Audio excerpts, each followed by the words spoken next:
Bye-bye. See you later.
Nick? What is that?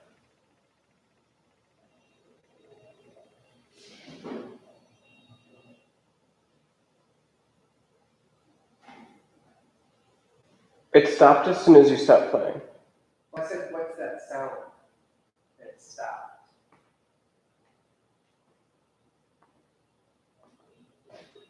I know what it is. What is it?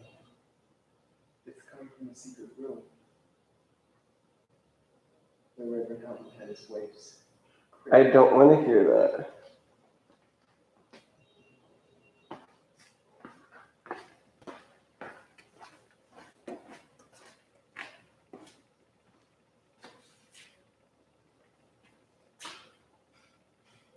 Dear God.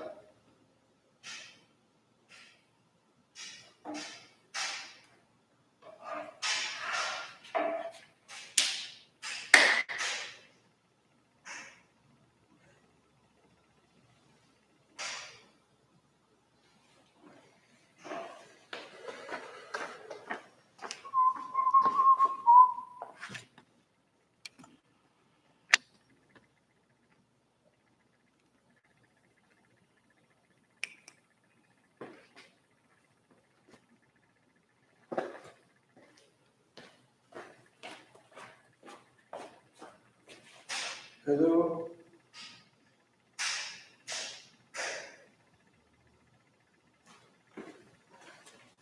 What is it, Nick?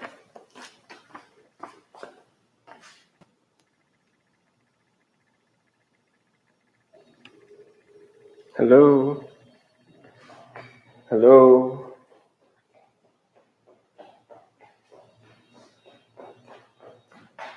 What is it? Nicholas. Can you help me with this, Nick? It's time now. Yeah.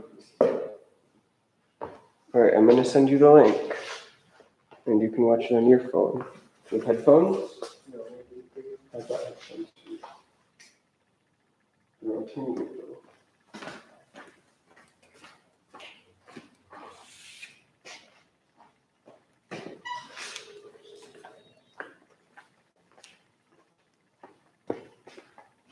You're gonna be Alex now.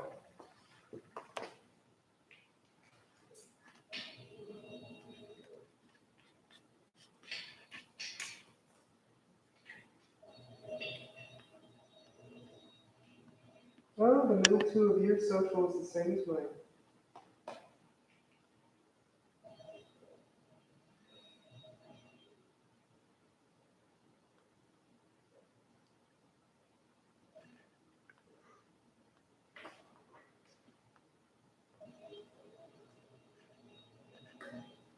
So you're going to get taxed. Well, yeah. Taxed up the wazoo. And I'm gonna pay the taxes. I have to save the money and pay it next year. Oh my God.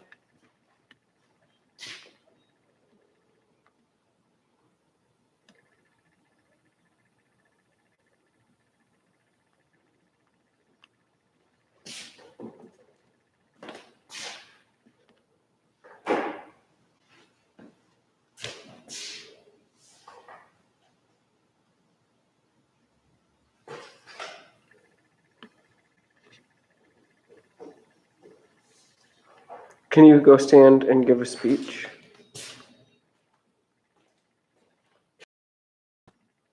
Good evening, ladies and gentlemen. I am Nicholas Ferris, and I am here in the Church of the Transfiguration, one of New York City's most storied and celebrated churches. It was built in 1848 under the auspices of Reverend George Houghton. Dr. Houghton wanted to build a church in a poor neighborhood, one where the pews were free, one where no one's wealth or income could dictate their status in the church. Quite a revolutionary thing in the middle of the 19th century here in New York. This church is built in the pointed Gothic style, with high vaulted ceilings, with cherubs painted on the walls in wood and gold gilt. If you look around, the dark stained wood and the well-polished floors give the place an air of British high medieval flavor. At the time, in the middle of the 19th century, that was all the rage for Episcopal churches in New York, mostly because of the rage that was undergone for Tractarianism, a particular subset within Anglicanism that advocated a return to medieval Catholic practices and beliefs. Here at Transfiguration, if you look around, you might well confuse this with a Roman Catholic church, but it is decidedly not.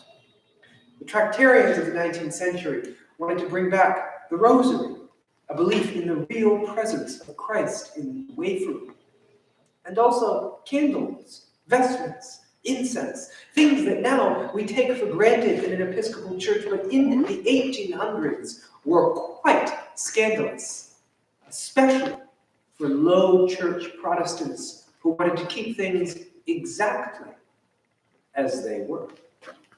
What Dr. Houghton wanted to do here was have a church by the people, of the people, and for the people of New York that sought to glorify God in an artistic, aesthetic, and careful way that allowed people to connect with God and all of his saints in that very particular British medieval style that he and others of his Tractarian mind felt the Reformation had robbed the people of. Now, one of the most peculiar and perplexing things about Reverend Houghton's new church, the Church of the Transfiguration, is its name. This was the first Church of the Transfiguration to ever be built in the entire Anglican communion. Stretching back for the better part of 2,000 years, there had never been a Church of the Transfiguration in any English church.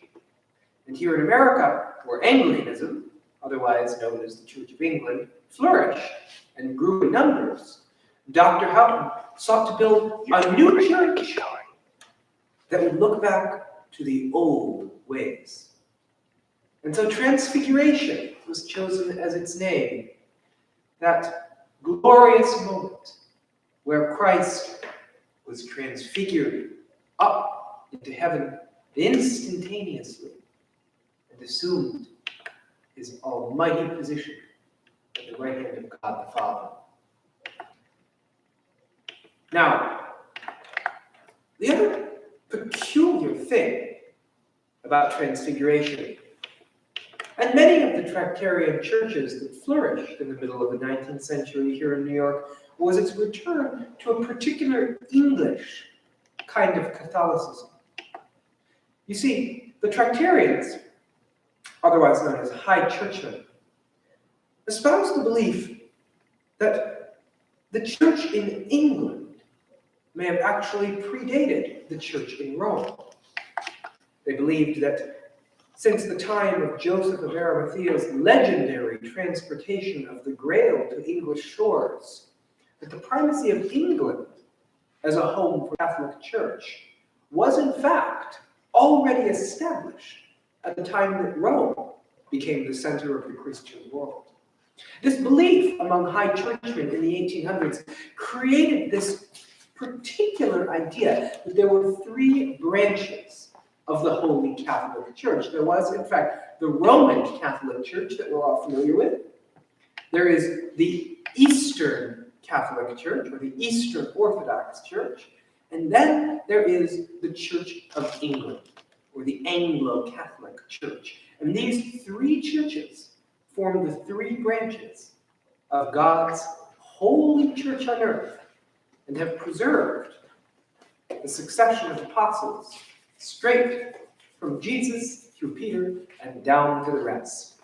In fact, it is the belief of high churchmen today that every priest ordained within the Anglican Communion is in fact in line of a direct succession from Christ himself. How are we doing? Is this or this?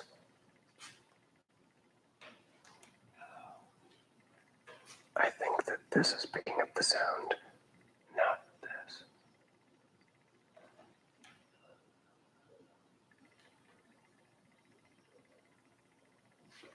So it's the camera.